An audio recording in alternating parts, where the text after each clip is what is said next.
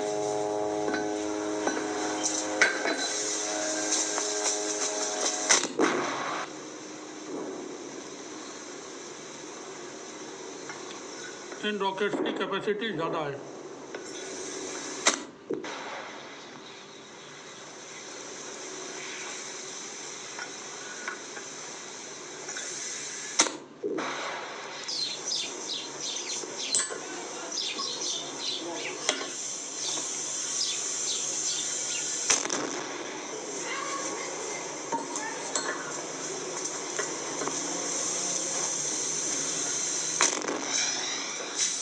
बहुत ही रिस्की काम है ये।